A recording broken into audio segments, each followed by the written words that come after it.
ঝর্ণার কিচেন। আজকে রেসিপি করে দেখাবো। আজকে করব পালং শাক দিয়ে বড়া। কিভাবে বড়া বানাই দেখতে থাকুন শুরু থেকে শেষ পর্যন্ত ভিডিওটা। এখন শীতের পালং শাক খেতে বেশ ভালো লাগবে। আর আমার ভিডিও সকাল 8:30টায় ছাড়া হয়, রেগুলার একটা চলুন দেখ। একদম টাটকা পালং শাক নিয়ে একানি নিয়েছি, বেছে ধুয়ে পরিষ্কার করে নিয়েছি।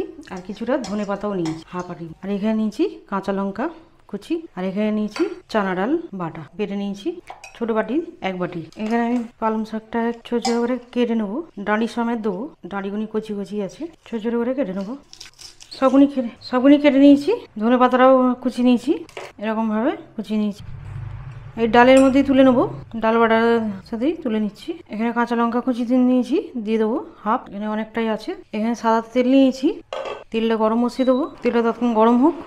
আর এখানে দেবো 1 চামচে আদা রসুন বাটা, হাফ চামচে নিয়েছি হলুদ দিয়ে দেবো। হাফ চামচে কাশ্মীরি লাল লঙ্কার গুঁড়ো নিয়েছি, দিয়ে দিব। নুন দেবো পরিমাণ মতো। এখানে ময়দা নিয়েছি 1 চামচে দিয়ে দেবো। এই চামচে 1 চামচে দিলাম। হাত দিয়ে ভালো করে মিশিয়ে নেবো। আর এই পালং শাকের পকোড়া খেতে খুবই ভালো লাগে।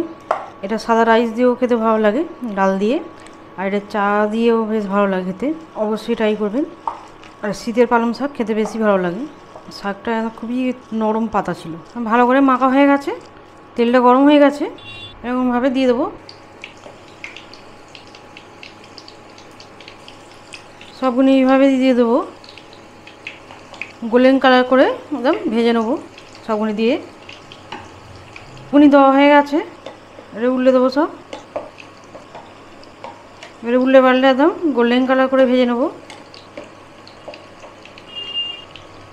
কত সুন্দর দেখতে লাগছে। আর একটু হবে গোল্ডেন কালার করে ভেজে নেবো। আর এটা খেতে খুবই ভালো লাগে, অবশ্যই ট্রাই করবেন। ছোটো থেকে বড় সবাই পছন্দ করবে। যারা শাক খায় না এইভাবে বাইরে দেবে, খাবে। এবারে হয়ে এসছে, আর একটু হবে। কত সুন্দর হয়েছে। এবারে তুলে নেবো, তেল ঝরিয়ে তুলে নেবো। সবগুলি হয়ে গেছে, তুলে নেবো। পালং শাকের পকোড়া একদম রেডি।